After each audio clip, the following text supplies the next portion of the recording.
Hello and welcome to the Score Attack podcast. My name is Miodrag and with me is Johnny. Hello, Johnny. Hello, Miodrag, and hello, everyone listening as well. Yeah, hello to all the YouTubers and all the gamers and all the people who are listeners and whatnot. No, and no, watchers. no gamers, no gamers. We don't talk about gaming here. Well, what do we talk about? We talk about everything else, like video games. I'm gonna let this pause go on for a bit just to make it more awkward and more apparent how horrible that joke was.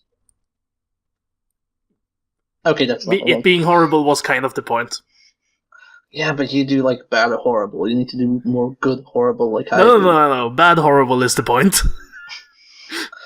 Welcome to the Score Attack Horrible Cast. Welcome to the Score Attack Horror Cast. No, that's for Halloween. Halloween never ends.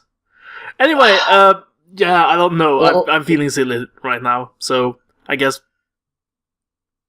I'm sabotaging this or something. You absolutely ruined this. This is episode 17, and this is the worst episode ever. What's gonna be called the worst episode ever? Would you say that it's going to be called a horrible episode? Anyway, hello everyone. We're doing a later than usual episode this week because we had plans that fell through and whatever. It's another episode. We don't really have anything specific lined up to talk about, I think. What have you been doing, Miodrag, lately? Well, I have been playing The Secret World. Woohoo! So secret. So very, very secret. It's so secret that nobody talks about the MMO anymore. Well, that was a burn. I think the reason nobody talks about it is because they made a really good game, and then they made it an MMO. I mean, I'm so far playing it as a single player game with the option to invite people when things get too hard. That's my Secret World approach right now. But I can at least confirm that it is indeed a better MMO than Guild Wars 2. Yes, I'm sure it is. We have a video of us trying to get back into Guild Wars 2. It's coming up pretty soon on the channel. It didn't end well. We have thoughts, and there will be thoughts submitted along with the video. Yeah. Well, so we can free up this podcast to talk about better things. Yeah. Like how the Secret World is awesome. So have you ever played the Secret World? I have played the bad part of the Secret World. So you've only played the combat? Yes, I played the combat. So yeah, Secret World is the MMO with the worst with one of the better combat mechanics and some of the worst combat animations, sound design, graphic designs, and whatnot. Because shooting or hitting something with the Secret World feels like, well, it feels less impactful than Sanctuary RPG, and in that game you just press a button and then enter. Yeah. That combat is not. I have to be honest. I kind of don't know why that game has combat. Yeah, because all the best parts about it are anything that's not the combat. So the missions are probably the best missions I've played in an MMO. The NPCs are some of the best NPCs I've ever seen in a game, period.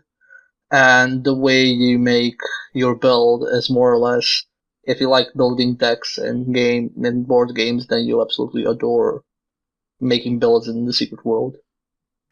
And everything aside from the actual combat is great in that game. Yeah, I've seen a fair bit of later stuff in that game when it actually gets into the missions and the cool secrets, and it's very cool. It's very cool. Yeah, you have there's something you don't see in MMOs every day. There are non-combat missions and so there's 3 types of missions, or 4 types. You have fetch quests, which are just things you do on the side, and you have main missions, and then the main missions are your standard go kill some of this, and then some of this, and then some of this. Uh, the investigation missions are literally just open your browser, follow the hints, Google for obscure shit in the Bible, and then figure out how to solve something. And then you have, I'm not sure what they're called, yellow missions, which are essentially stealth missions. And just like, yeah. Does it have a working stealth model? So here's the thing: their stealth is essentially you avoiding threat range of mobs after you've learned the threat range of mobs. That's essentially it. Which is kind of like how Grimrock does its thing of, oh, we will put complicated puzzles, but we will still make you use our very robust gameplay system, and this is what Secret World does. Yeah, that sounds... I don't think I would enjoy that sort of stealth, personally. Well, it's not explicitly called stealth, but it's more or less you go in an instance, and your job is just to get from point A to point B without mobs attacking you. Yeah, so it kind of is stealth, but it's not, Metal Gear level stealth. I've done that sort of thing in MMOs before, and it was never a part I found particularly interesting. Yeah, and well, I mean, also the standard run and gun missions, unlike Guild Wars, where you have this one thing you need to do, and then the next tier opens up in a new quest and progresses the story. They avoided that entire issue by making all of those tiers where that particular storyline advances into one mission. So you start doing a mission and it just says tier 1 out of 6, and then you have 6 different objectives that go chronologically as you progress through the mission. I'm kind of sad that they say how many tiers there are. Like, I just... MMOs tend to do that, give you too much information. Yeah, I get what you mean. For example, there was this one mission where I was supposed to find a missing guy, and tier 1 was literally just find him, and then when you do find him, you see you're on tier 2, and you already know, oh, this is going to be about something completely else, it's not going to be about that guy. Yeah. But they do a very good job, and the NPCs are really great. Sometimes there are cracks in the writing, in the sense that every NPC acts not the same way, but those type of movie characters, like in Tarantino movies, where everyone has their own philosophy on life. Oh, this is how they just start talking about how they view life or the meaning of life or how to deal with everyday bullshit. Yeah. The Secret World characters are kind of like that. They get very natural and pulpy in their talks, where they talk about how they view certain things, and you can see a pattern in that. In the first region, it's really apparent. Later on, it's less apparent, but you can sometimes feel that the same person wrote the dialogue for most of the missions, or that they had some very clear guidelines on how to write it. I wouldn't be surprised if there was just one guy whose job was to write most of that stuff. Yeah, but it's still good. I'd say when we were doing the Vampire Bloodlines LP, I think in between the breaks, when we weren't recording, I mentioned I was trying to remember that one game that I thought had better NPCs than Vampire, and then I remembered later on it was The Secret World. Let me just interject here, because we mentioned the Vampire Bloodlines LP. We're at least taking a break from that. Aside from quality concerns, I was not really enjoying doing that. I think I enjoy Vampire more off camera than on camera, and yeah, I don't know. We might come back to it at some point, but I'm not sure. I think the problem is with open world RPGs that they're made so that making a let's play of them is really hard, and to keep it coherent and to keep it timely. Like, I think I think part of the problem was that I knew everything that was coming up, and like it's hard to stay interested and pretend to be interested on camera when you're just trying to blaze through the early bits, and that wasn't fun. I don't think it would have been fun to watch. I guess like we didn't get anyone really commenting much on it, but not that we get a lot of comments anyway. But like just asking people what they thought about it, nobody seemed to care. Yeah, I'd say on Facebook a bunch of people were all, "Oh my god, you're playing Vampire," and then our Let's Play inspired another person to start playing Vampire again. Yeah, but that has more to do with like anything that anyone ever mentions Vampire, someone installs Vampire. Yes. It's like we got more people commenting on the fact that we were playing Vampire than actually commenting on the Let's Play being good. I don't think we got anyone commenting on the Let's Play being good. I mean, I don't think it was good. I don't think we should continue it in any case. Yeah. Anyway, like we could go into it in detail more, but I don't. We've already talked about some of the concerns there, and I don't think there's much more to say. We'll be moving on. I'm planning to play some other stuff that's gonna be fun to play. I mean, when we're playing a game, I think the best approach is that at least one of us that has no idea what's going on.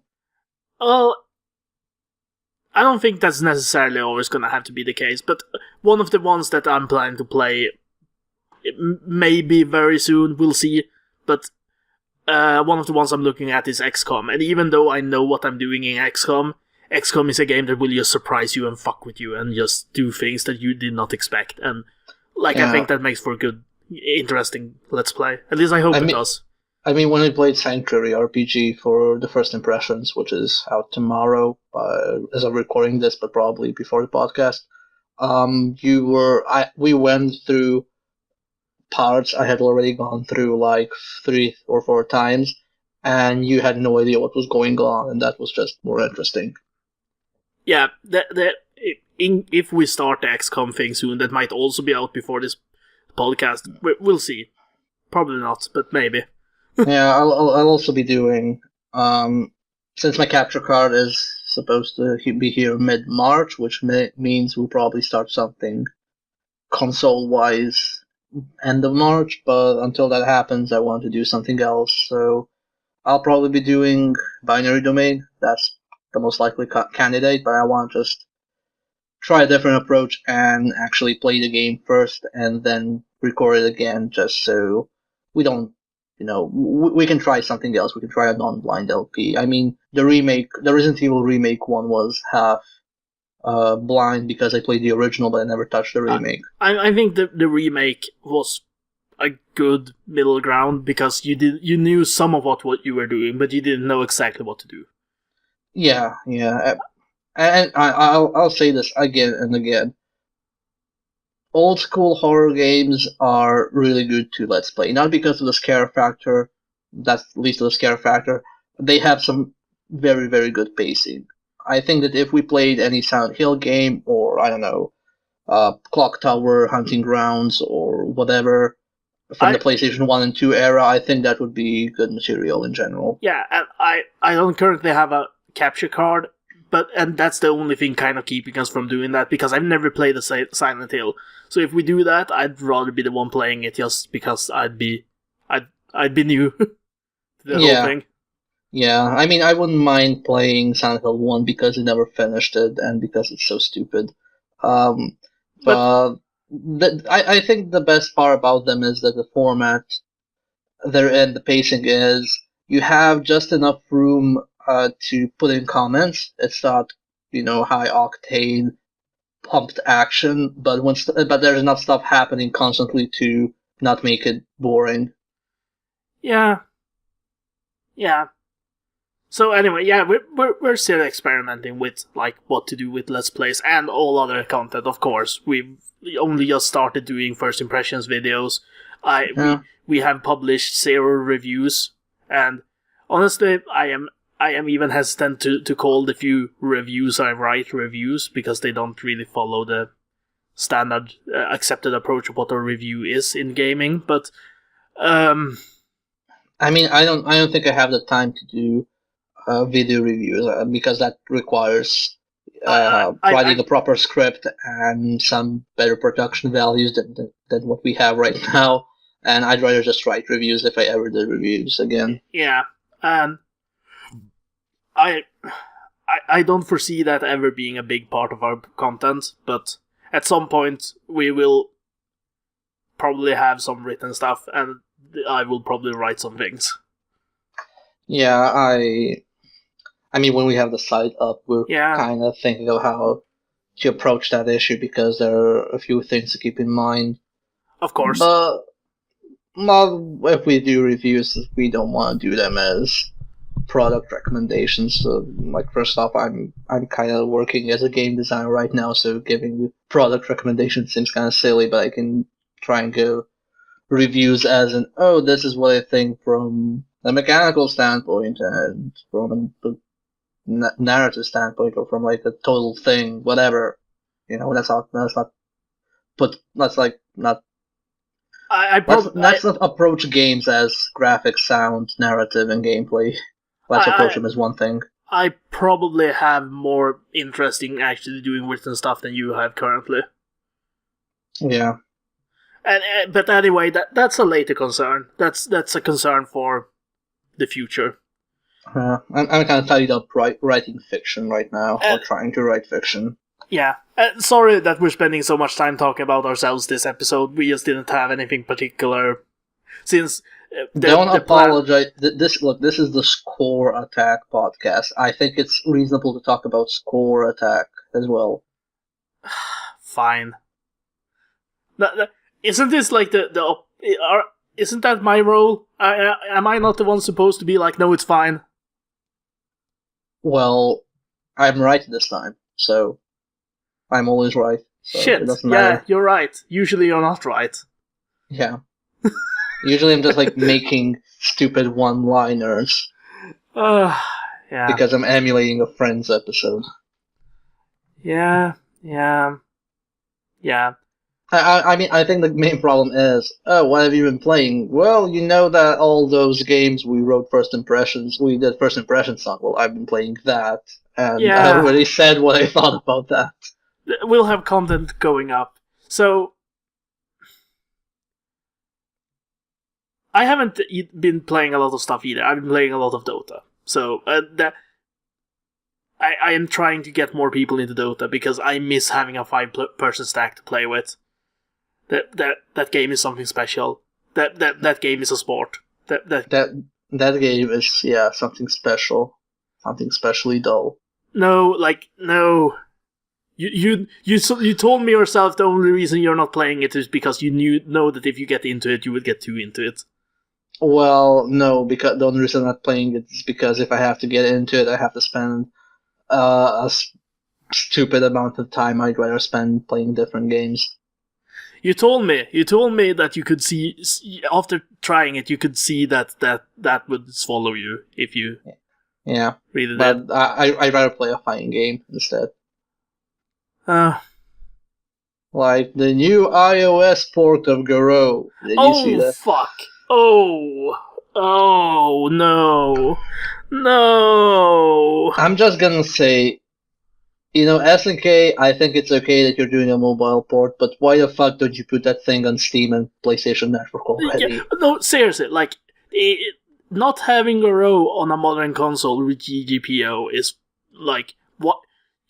Just do it. Just like, contact Iron Galaxy or something. They did the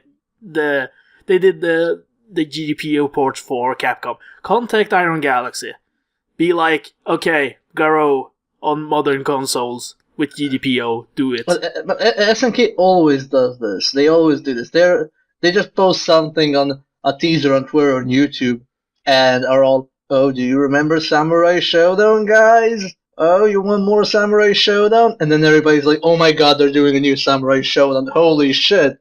Then a month later, we have it! It's for iOS, guys! Aren't you happy now?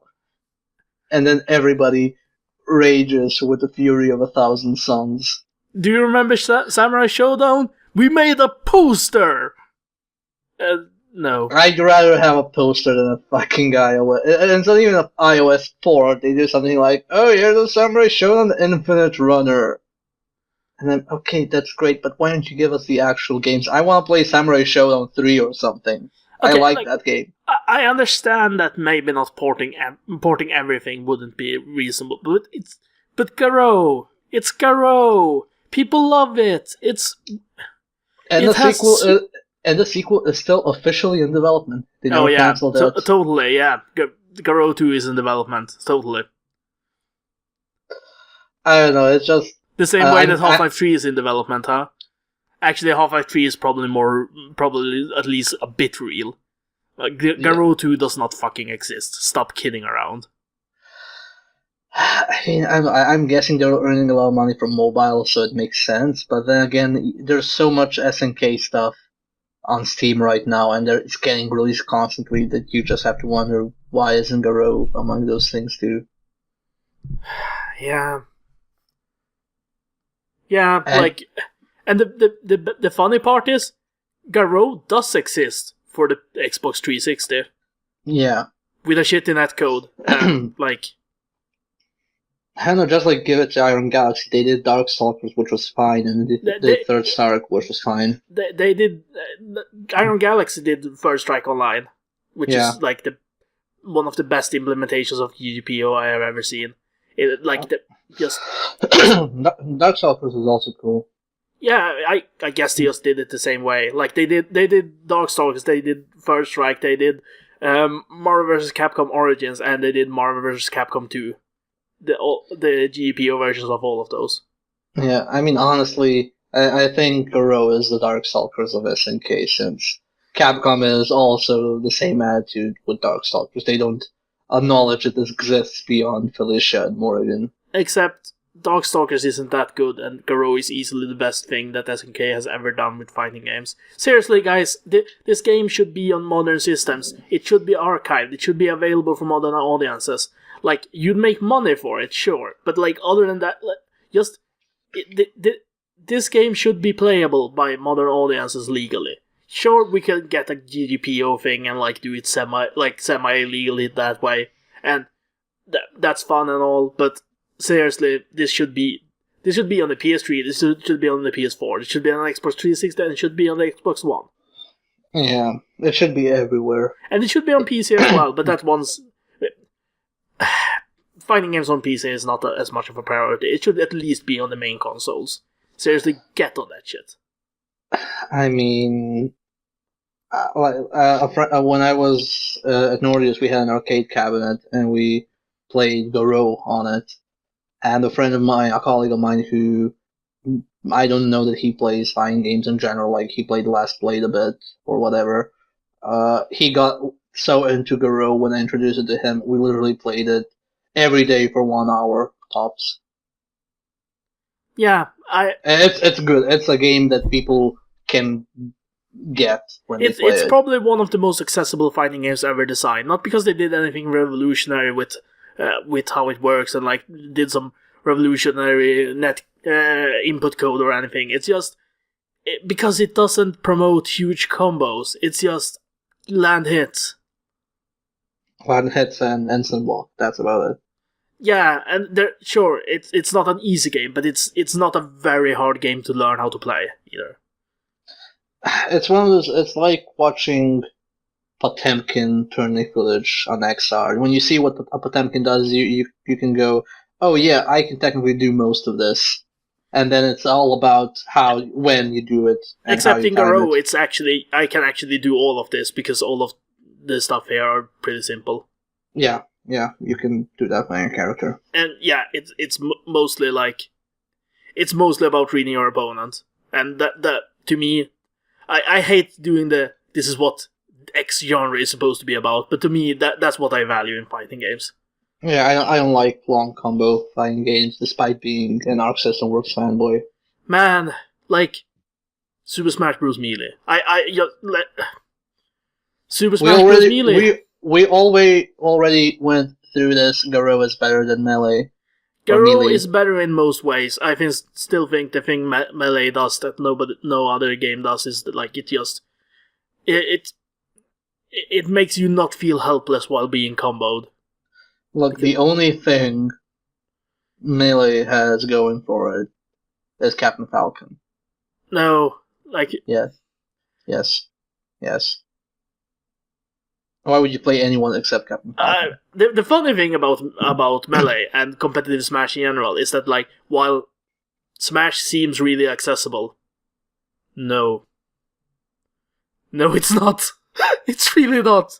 Like, it seems accessible because nobody takes it seriously. As soon as people start taking it seriously, it's no longer accessible. I mean, that's true with everything. No, but like it's less accessible than Garou. I don't know, man. It just it gets stupid. I mean, I still think it's more accessible than competitive Mario Kart. I've played competitive Mario Kart. No. Competitive Melee is fucking arcane. Look, we already went through this on another episode, and I'm not allowing Melee talk here. We can talk about Garou as much as you Dictator. want. Yes, I am a dictator. I know we already... I've allowed many things, but I think we're done with Melee. You already said everything you have to say about it, and I kind of said nothing because I don't play it. GGPO Melee. GGPO Melee. That's never going to happen, but I'm going to keep saying it. No, that's never going to happen. Not with Nintendo. Not in general either. I'm not even sure it's possible with that engine. Like, GGPO is designed for 2D fighters. Yeah. Alright, so any games other than what you've been playing, any games you're looking forward to? Well, I mean, honestly, the game I want to play the most is not a game I can play. I am listening to all these people playing Monster Hunter, and I'm like, God damn it, I want a 3DS. I don't know, I'm not too into too much grind at the moment.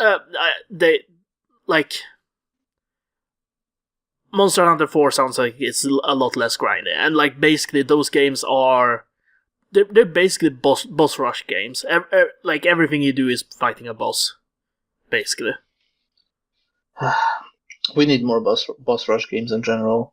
Yeah, but like that's basically what it is, and like just it's these big monsters that you have to learn how to fight, and it's not. People keep comparing it to Dark Souls. I played a little bit of Monster Hunter, and I can see the comparisons, but that's. So wait. Monster Hunter has shitty boss fights that completely trample previously learned gameplay conventions in the game. Is that your actual opinion? Some bosses, yes. Not all, some. Yeah. Well, I mean, like what I've played of them, the boss fights have been really interesting. I haven't played nearly enough. I want to play more of them, and it sounds like 4 is a massive improvement. I mean, I've never played a Monster Hunter game. That opinion was of Dark Souls, but yeah. Oh, well, let's not have that discussion again. Yeah, it's a score attack bingo.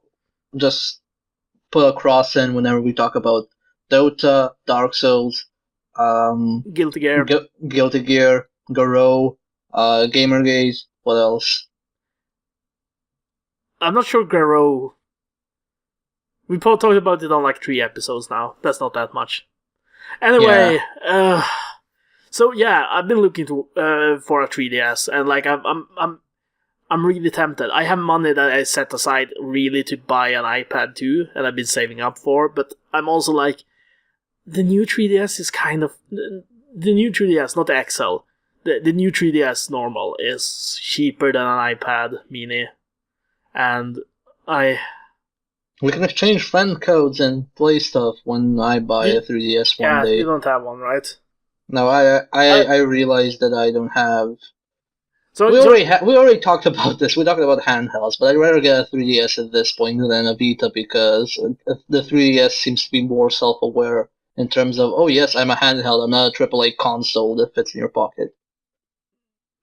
Sort of, yeah. Like the Sony back stuff on the PSP and Vita always was. It wasn't made for handheld gameplay. It felt like they tried to shove AAA big studio games onto a handheld without really thinking about it. Yeah. It's a shame, but I'm going to use my keyboard now. So I'm looking at some prices for 3DS games in Sweden using a service that gives me some of the cheapest that I can find online, and it's like most of these games are still $30, like things that came out when the 3DS launched. Yeah, it's easier to get Sony games because they're frequently on sale and you get them with PlayStation Plus and all that jazz. Yeah, and like this is the problem with handhelds here, and especially the Nintendo handhelds. It's like the prices are just fucked, and this is the only reason I still don't have a 3DS, because as much as I want to access the games there, I mean, okay, put it this way, there's a version of Pac-Man Championship Edition for the 3DS. The DS game I've played the most since I have a DS was Space Invaders Extreme. That's my reason to buy a handheld. I played a lot of stuff on both my PSP and my DS, and both of them are out of commission now. And I played 999, which is utterly amazing. You like visual novels, do you? Sort of? I like good visual novels, which is 2, 3 in existence. Which ones are those? 999. Okay, I lied. It's 999, and I do like Corpse Party, but Corpse Party isn't good. I just think it's so out of the ordinary, and in terms of actual published games, in terms of theme and all whatnot, that it's just killer enough to play. But I don't think it's good. I think it's horrible. I actually hate the entire. Have I ever told you about how stupid deaths get in Corpse Party? Nope. Oh god, have I ever even talked about Corpse Party on the podcast? Nope. So you know what that is. You know what the Corpse Party games are. I know that it's a visual novel. So it's a horror visual novel where a bunch of high schoolers get stuck in a cursed school in another dimension.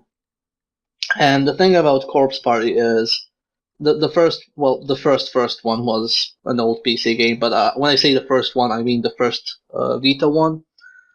It's like an RPG Maker game, but it's more or less a visual novel because you're just moving around using basic items and making dialogue choices. It doesn't have any actual puzzles and combat. But much like visual novels do, some deaths absolutely make no sense. For example, the first chapter I played, I kept dying and dying and dying at the end of the chapter, and I couldn't for the life of me figure out what I was doing wrong.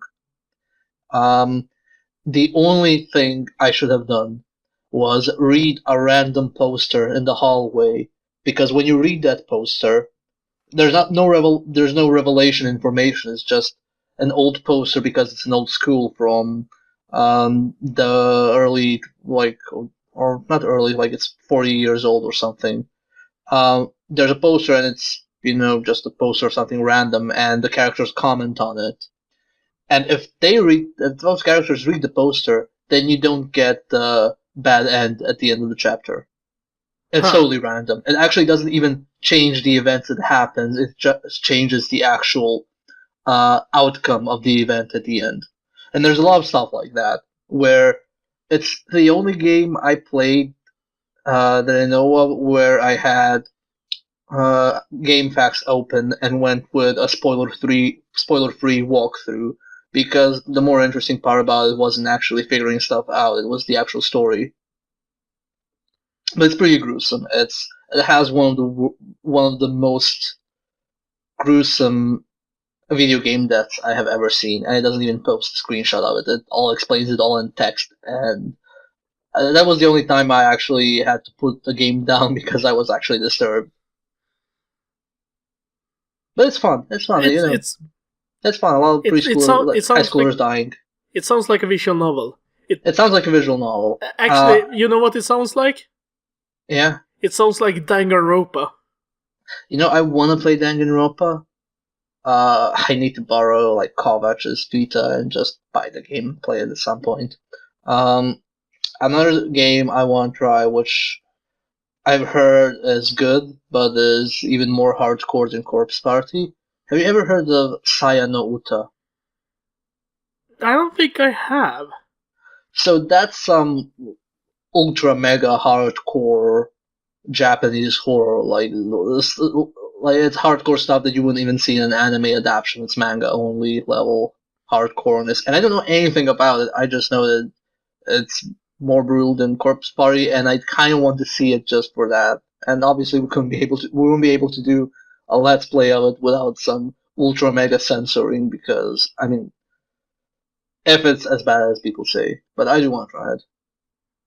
Other than that, I tried some other visual novels and I just can't get into it. I don't think uh, people making visual novels actually pull it off well. I've heard that the analog hate story I and was going whatnot. to get to that, and now you're Yeah, stealing my thunder. yeah, I actually heard that those were good in the sense of they actually take the genre and use it in a smart way. Yes, very, very. I got 5 out of 5 endings on analog last night. Well, no, the night before that, and I started playing Hate Plus, and holy shit! What the? This is an official score attack recommendation. If you like visual novels at all, play Analog A Hate Story and play Hate Plus.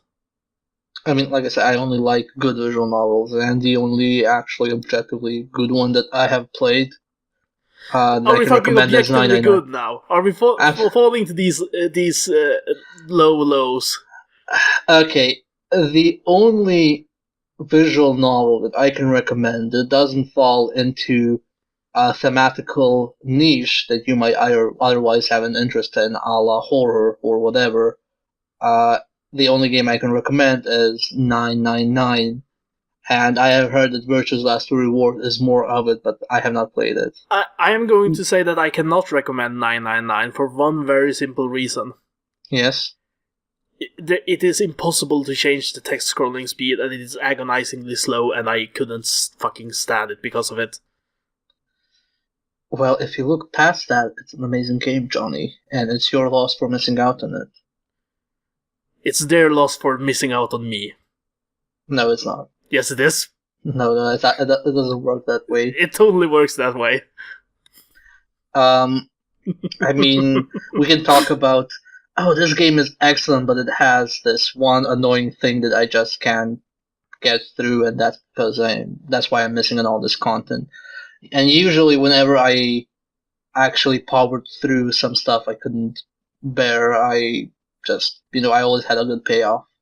Like in the Secret World, I still can't stand the combat, but at this point, I'm just numb to how stupid it is. I usually have the opposite. When I try to plow through something that I am not enjoying, I just end up hating it. Like, aggressively hating it. Yeah, but then it probably didn't have the other aspects that were good enough. Other people find those games good, usually. Well, other people think Borderlands is good. Yeah, Do we but care about what other people think? Like, our opinion is the only important one, obviously. Yeah, but I had that reaction with Metal Gear Rising. You didn't like Metal Gear Rising? No. I mean, I played through Metal Gear Rising, and the only thing I couldn't stand is the absolutely stupid stealth.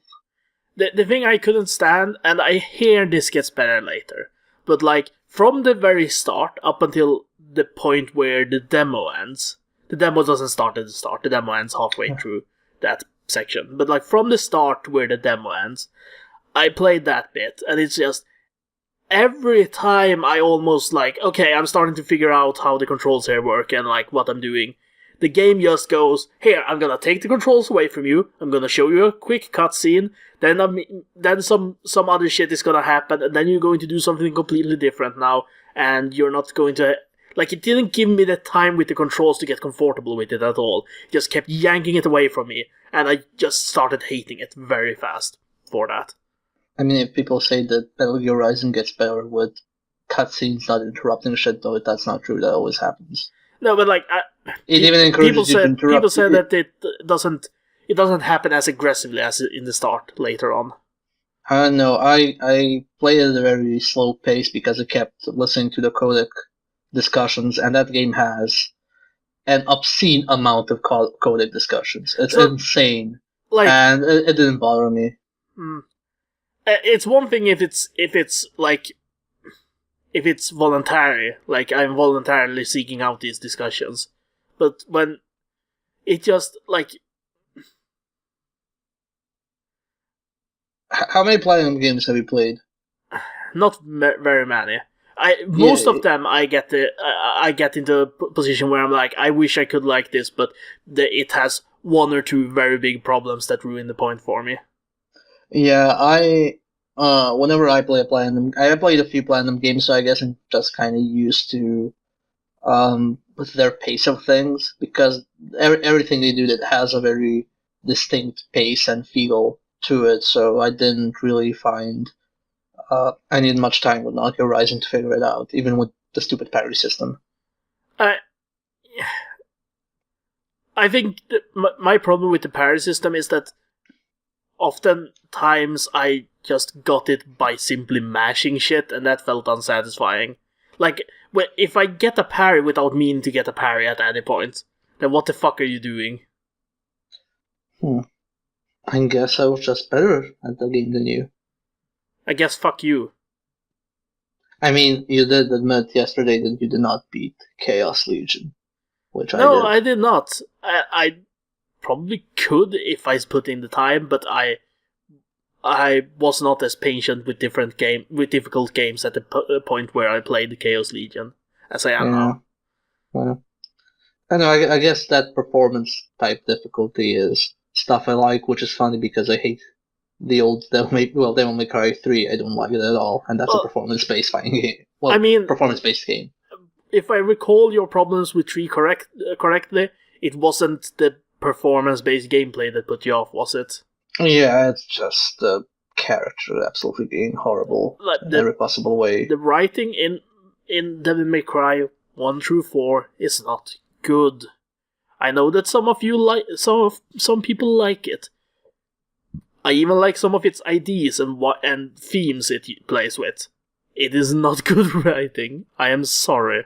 I mean, when I said that DMC had better writing than other Devil May Cry games, people reacted to me with, "Oh, lol, what are you been smoking, dude?" And they link me the scene where Dante keeps saying fuck you" to the boss, and they're like, "Oh, you call this good writing? Well, here's Yeah, the scene." I do, because like real people fucking swear. And if you were an overpowered half demon who could just beat the shit out of these demons that keep making your life horrible, fuck yes, you would swear at them. I mean, that's one of the parts. It wasn't jarring in the gameplay because the thing with the writing in DMC for me was that you start off with Dante, who is this over pompous asshole Very who crude. very crude, and then it slowly transitions into him getting more and more reality checks. Yeah, and like he has character development there. Yes. Unlike Smarty Pants Devil May Cry 3 Dante, who starts out as a shit talking smartass who never has anything real to say, and ends up as a shit talking smartass who never has anything real to say. I don't know. I just can't get behind And you know what? Dante as a character. Even like DMC Dante, even at his rawest, even at his most crude, he still has real things to say. Even if the attitudes he's displaying are shit, he's honest about them. Yeah, I mean, Ninja Theory is good with characters. Even if I rage quit Enslaved, the characters were really good in Enslaved.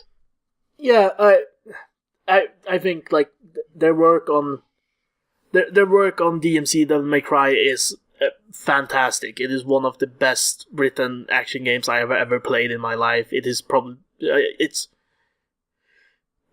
just incredible. And you know, if Ninja Theory were no, if Platinum were half as good at making like action games as Ninja Theory put out in DMC, I would love the shit out of that. But I'd love Ninja Theory riding with Platinum gameplay. That's kind of what I'd want. Every Platinum game I've played, it felt like there was something wrong with the gameplay, like the combat at some level. In Bayonetta, it was. I will go out on a limb here and say that you have not played Vanquish. No, I have not. See, that's how I know. But because okay, if you played so there's one exception then. Okay. And if you count Clover as Platinum, then there's God Hand too. Whatever. The thing with Bayonetta was like, oftentimes you would end up in these situations where there was just so much shit on the screen obscuring the camera that you couldn't tell what was going on. And I've mostly played through the demo of that, and people tell me that the demo are the two worst parts of the game in regards to that. In which case I go, what the fuck are you doing with your demos? I actually have Bayonetta, and when I tried playing through it, it wasn't fun. It didn't feel right. Bayonetta 2 seems like the game Bayonetta should have been. Just looking at people playing it, it looks great. Yeah, it has a great theme song. It does. It's very poppy. It's not the thing I would usually listen to. It is fantastic. It is perfect for what that game is. Yeah, but as far as other Platinum games go, I think let's still say if we count Clover, I'd say God Hand was amazing. I haven't played through the entirety of Alchemy, but I did like what I played of it. Anarchy Reigns, it feels like a watered down version of what they usually put out. It's still good, it just feels like it lacks the depth they usually put in their combat systems. You know, but I kind of admire Anarchy Reigns more than I admire most of their things, because it goes for one thing really hard. Punching stuff? And like, it goes for that environmental chaos thing that just... I mean, it's still fun, it's just, I couldn't play it for more than an hour at a time. Whereas when I played Vanquish, I just went straight through it. It's amazing. Yeah, I've heard really good things about Vanquish. I should play it at some point. If you like third-person shooters, after playing Vanquish, you'll compare every third-person shooter to Vanquish. I remember I actually did the worst possible thing, and I played Vanquish, and then the next game I played was Spec Ops: The Line. And Spec Ops has the worst shooting in any shooter I have played, and it's even worse if you come to it directly after Vanquish. I wouldn't say it's the worst shooting I have played. I have played a lot of shitty third-person shooters. It is not good. And I know there are other things to that game, but I couldn't get to those things because the actual act of, I don't blame you. Act of the shooting, which is what you do most of the time in that game, just pisses me off. So some people say that the shooting being bad in that game is intentional, but I think that's bullshit. No, I think that's horseshit. Just knowing where that game does, where it goes with its narrative, if like that would be antithetical to what it's trying to pull with your character, and let's not get into it too much. But I think that would have the opposite effect of what they are going for. Yeah, Spec Ops has a few moments where it just does the opposite of what it's going for, and that's a bit crap, because otherwise it does get the point across very nicely. Yeah. Anyway, yeah. So yeah, you should play Vanquish, and you should play Vanquish, God-Hand. and I'm going to give Metal Gear Rising another try at some point. But the thing that's making me less interested about it is that it's a Metal Gear game, and that's going to sound weird considering how much I love Metal Gear Solid. But the thing is, after playing Metal Gear Solid 4, and people told me this before I played it, was that the character development that Raiden goes through in 4, like nothing about what he does in Rising makes any fucking sense. It is not the same character. I am going to pull a one-up on you and say, oh, so you're complaining about that, but you think that DMC is good? Because it's the same situation. Well, except it's canonical. The silence implies Johnny's anger towards me, which is in video form and we cannot show due to explicit reasons. Okay, fuck you. That is not true at all. DMC is a fucking reboot where they deliberately rewrite the characters, I call it a spin-off. whereas Metal Gear Rising: Revengeance is supposed to take place after Metal Gear Solid 4. Okay, I know. I just wanted to say that myself, so we wouldn't have stupid comments. Okay, sure, sure. You're Because martyring yourself on the spear of idiocy, so nobody else can. Yes, I'm here to sacrifice myself for everybody else's sins, future and past. Great. So now we're being like a messiah thing going on here. That's. Oh no, I think gaming has enough messiahs already. Enough, a lot of them who need a slap in the face. And a reality check. Implying that we don't? No, we're not big enough yet. When we're big enough to have hubris get to us, then people can feel free and call us out. And we will just sit on our thrones and laugh. Our thrones made of YouTube subscriptions and other stupid shit. I don't think YouTube subscriptions are solid. I don't think you can build thrones out of them. You do get a nice little plaque if you reach, I think, 1 million. So we can kinda melt that. No, that thing is not a nice little plaque. That thing is huge. Well, that's what I'm saying. We can get it melted and then just put that melted liquid over a chair and call it our throne. And we can take turns who sits on it. And just say this is our throne of subscriptions. I mean, that's never gonna happen because I'd be surprised if we ever get 1,000 subscribers. But, it's nice I have a headache. You're giving me a headache right now. This is not okay. No, that's okay. That brings in the views. I need to make you angry, too, so you can, yell at the top of your lungs and whatnot. Is that what the popular YouTubers do these days? Yell? I mean, not really. They just sit there and be terribly calm while being assholes. It's like calm assholery is the popular thing now. It's professional. Oh, okay. So being a professional asshole. Okay, well, we're only half professional assholes, but together we're one professional asshole, so it's absolutely fine. Together we're one professional asshole. New tagline. Official score attack tagline, yeah. Saying score attack tagline is a bit of a tongue twister, but whatever. Score a tagline? No, we're not going there. I just went there. It is done. It cannot be undone. Well, it could be undone, but I'm doing the editing. Yeah, sadly. So another thing we're doing with the channel so far, so we're going to be putting video footage on the YouTube version of this on the YouTube version podcast. Of the podcast, and on the YouTube version and any Score Attack talks or whatever. We're trying this out. So some people suggested that it might be a bit boring to just watch the still image on the podcast, and that's not how I listen to podcasts. But we'll try it out and see what people think. Yeah, I just feel like if you don't like to listen to podcasts, I guess we can put whatever. You're still not gonna listen to this. I mean, this isn't meant for people who don't like podcasts because it's a podcast.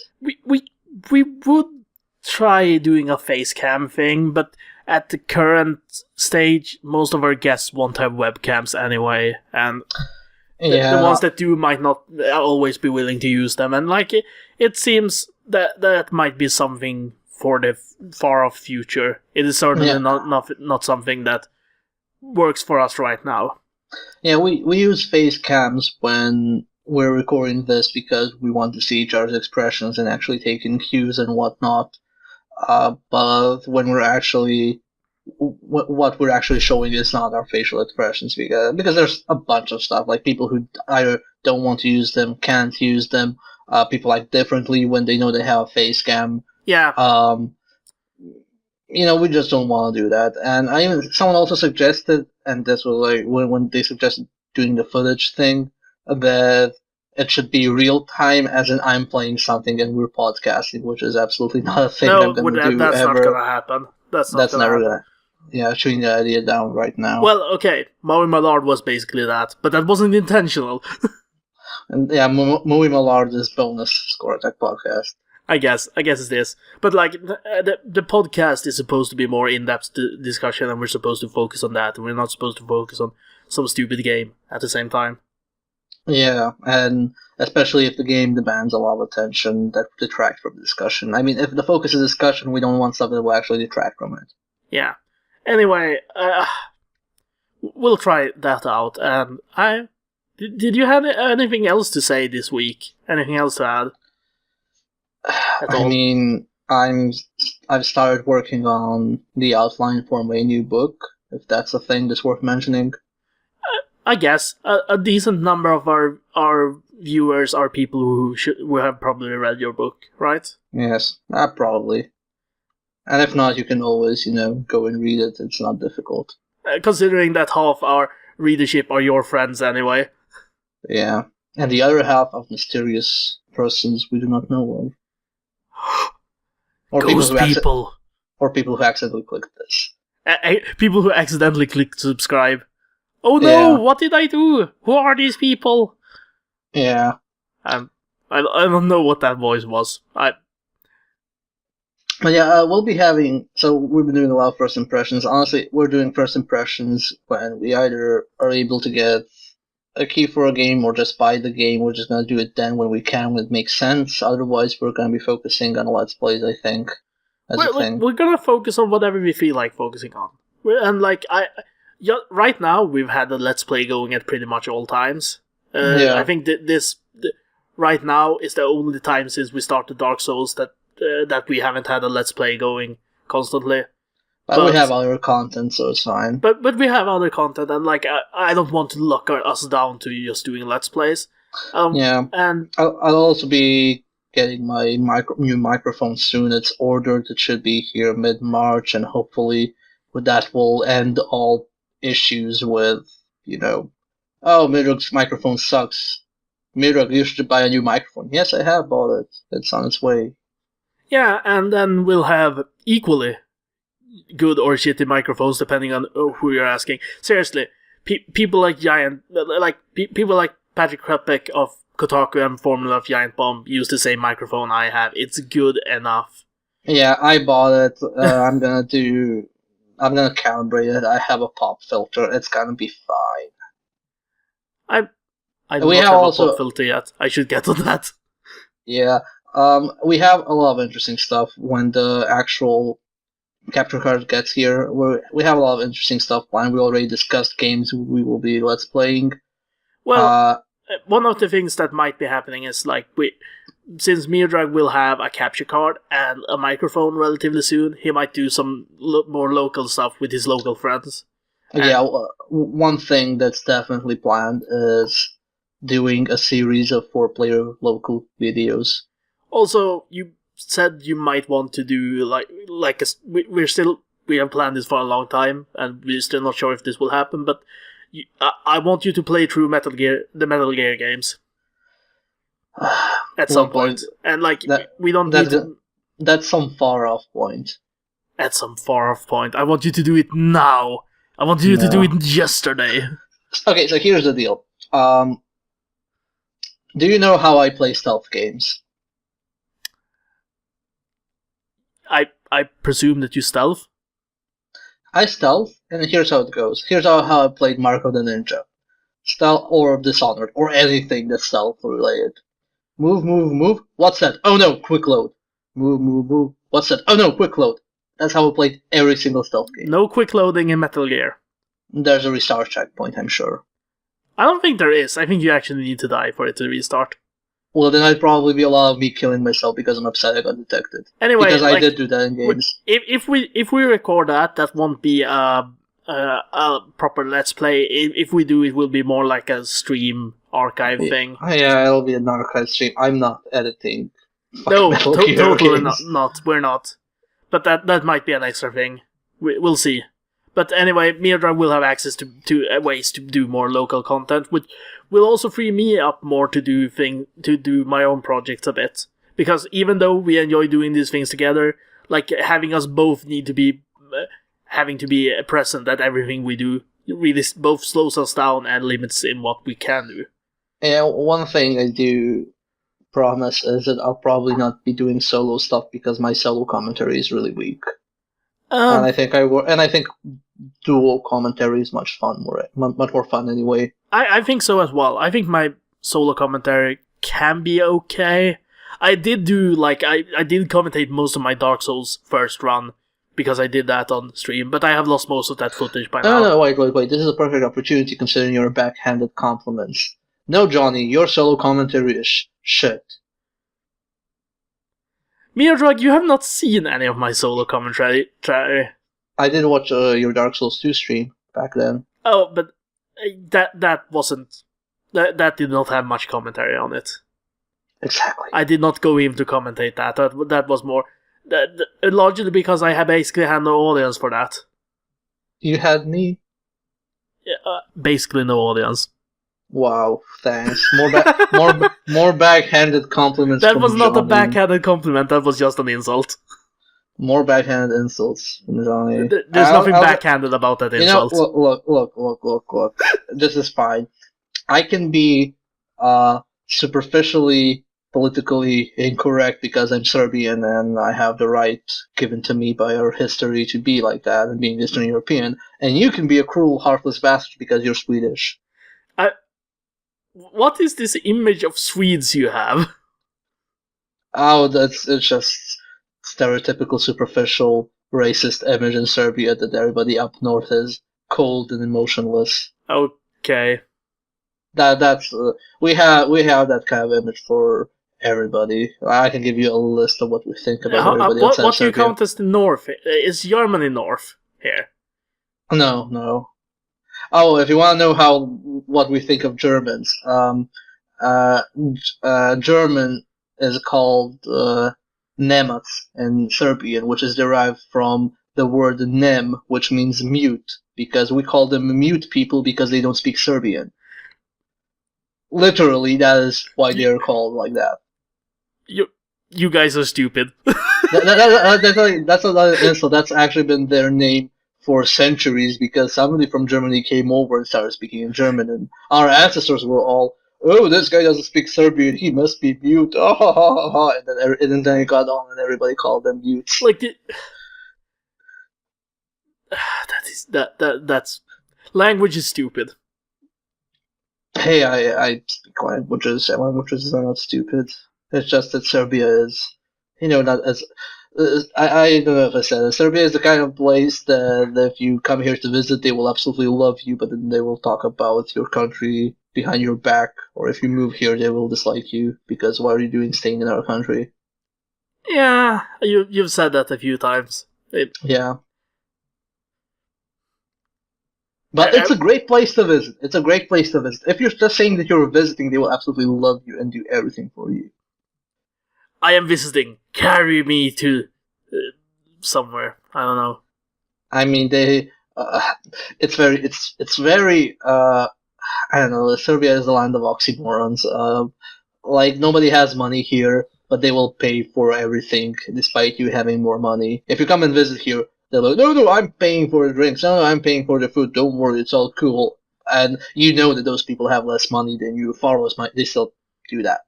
I know it's a very odd place to be. Yeah, it's hard for me to comment. I guess it might be weird to visit. I don't know, but yeah. This is my half endorsement of Serbia. I endorse the cool aspects of Serbia. I do not endorse the shitty aspects of it. I do not endorse anything about Sweden. Okay, that's not true. I do endorse some things about Sweden, but very frustrated with my country. It's always greener on the other side.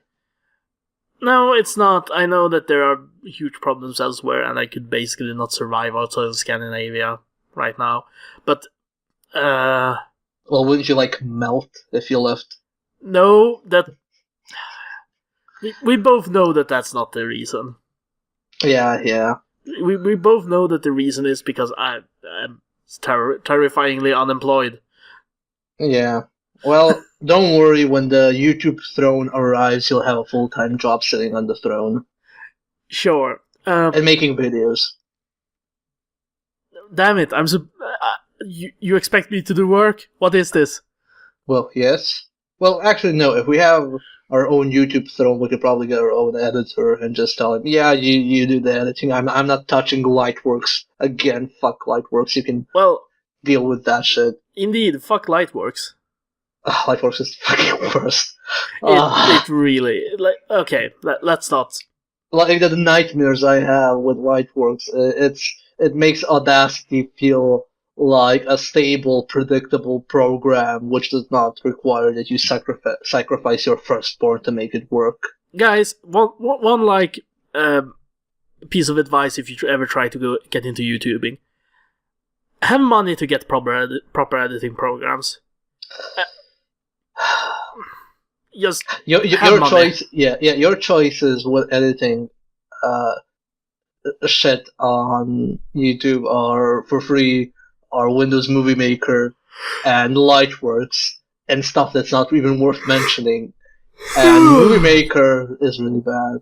Windows And Movie Maker does not render with a high enough quality. It just doesn't. It compresses automatically way too much. Even if the editing tools themselves were good enough, the compressor would kill it.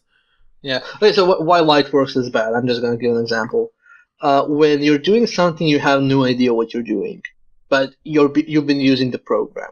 You kind of go through a tutorial and then read the step-by-step guide, and you're like, oh, I get the logic behind how this workaround now works, and I've become wiser in using this program now.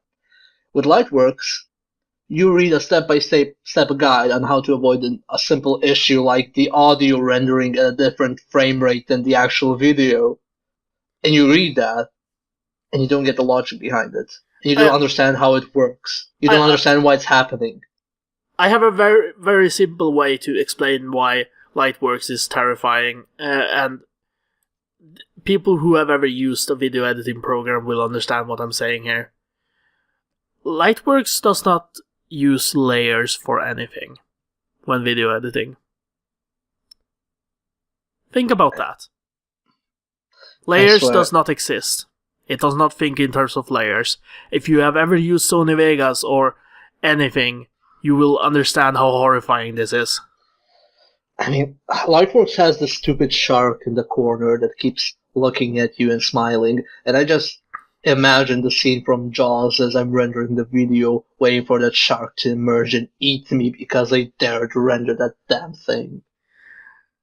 Okay, we should probably stop shitting on these.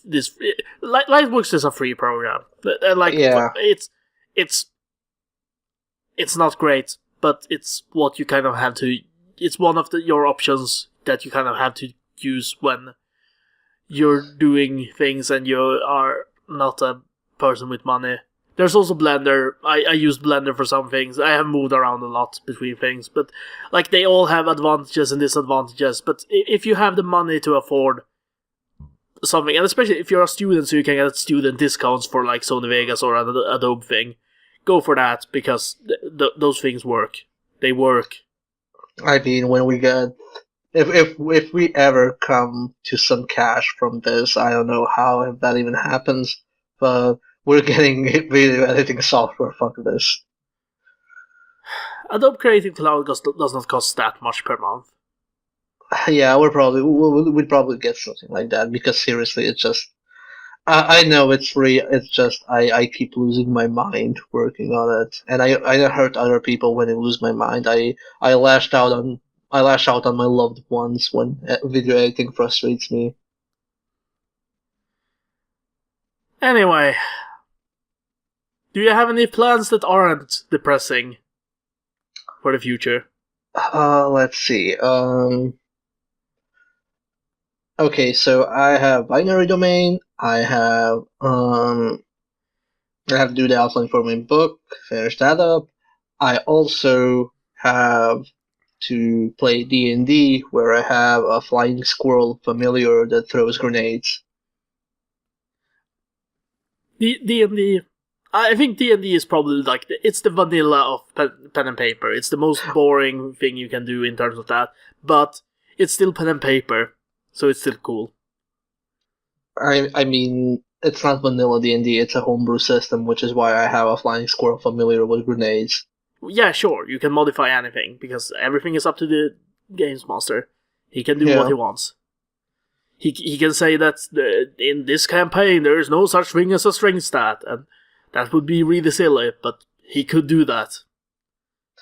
I don't know, I've been playing a lot of Pathfinder 2, and Pathfinder is just a bloated version of... Oh, it's super bloated, and my problem with Pathfinder and most D&D versions is they just focus so much on the combat.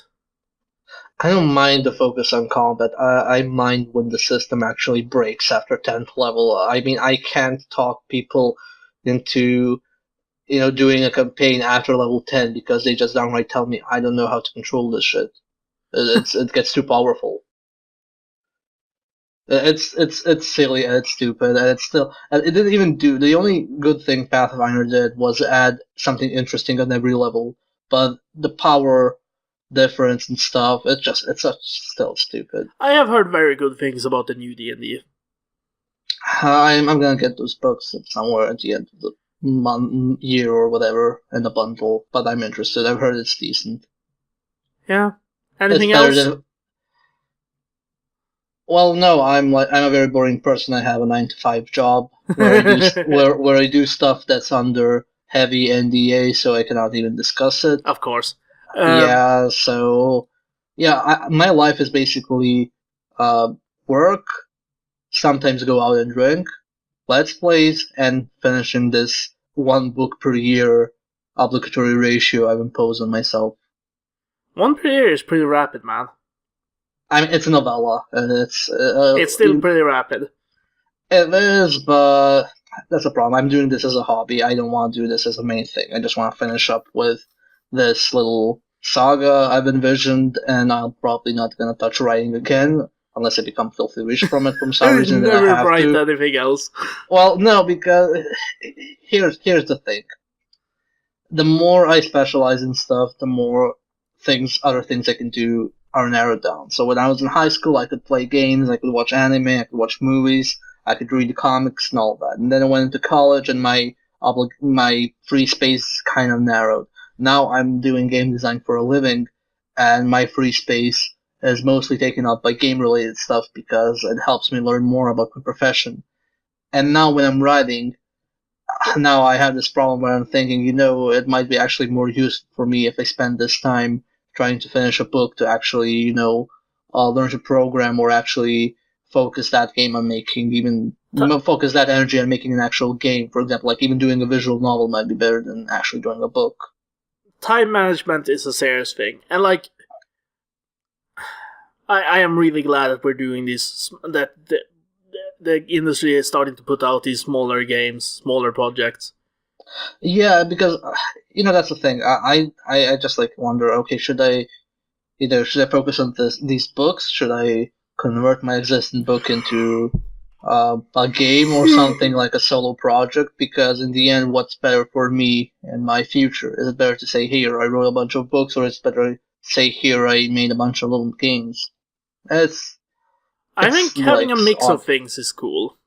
I like having a mix of things personally, but when you have so little time and I can't guarantee the quality of stuff I put out. It's like saying, oh, I don't know, I like write books, but I don't have that much time to read that many books, or I'm doing board games, but I mostly play video games and whatnot. It's really difficult to just balance out, and I envy people who can. It very much is. It very much is. For my own plans, I have this money set aside. I'm either getting a 3DS or I'm getting an iPad Mini. It's one of those two things. They both have uses I want out of them. But I think, like, generally the iPad is probably more useful in general. Because I don't even have a laptop, so having something slightly larger than a phone to do things on when not at home would be useful. Yeah. I'd go with the iPad Mini too, because if you do a 3DS, then you have the additional cost of constantly getting new games too. Yeah, and like as I said, they cost like $30 each, and it's like that's not sustainable for me. I'd be able to like buy the console and then like one game every 4 months or something. And this way, you can play games they've made when they're released one day. Oh no! God damn it! Okay, I'm getting a 3DS. No. No, I'm probably going for the iPad. It's just I have an Android phone, and I like the idea of being able to cover up the things like to have the things that comes out on iOS that I don't get on Android, and vice versa. And yeah, I mean, I have an iPad Mini. I only use it when I'm actually on the road, which isn't too often these days. But it's useful. It gets the job done. It's very nice to have as a supplement. I'd say a yeah, supplement for things like a supplement for pen and paper, or a there are supplement for yeah, different things. it's useful for a lot of things, and there are very few games that I actually want to play on my phone because the small screen. Very few. It's not that I think small screens are automatically bad for gaming. It's just that so many games use it badly. Yeah, another thing that I also did with the iPad Mini, which I think will be useful for the channel in general, is that you can use it as your chat box while streaming games. Yeah. Currently, I can do that on my phone because did you know that Twitch has an IRC backend for the chat? I didn't know it explicitly, but I've seen enough to figure it did. Yeah. So basically, I have my IRC. I have an IRC bouncer that is on my that runs on my desktop, which means that I'm constantly connected to a bunch of servers, even when I'm not connected with a client. Then I can connect with my IRC client on my phone to that bouncer, and suddenly I'm on my phone in the IRC chat for a specific channel.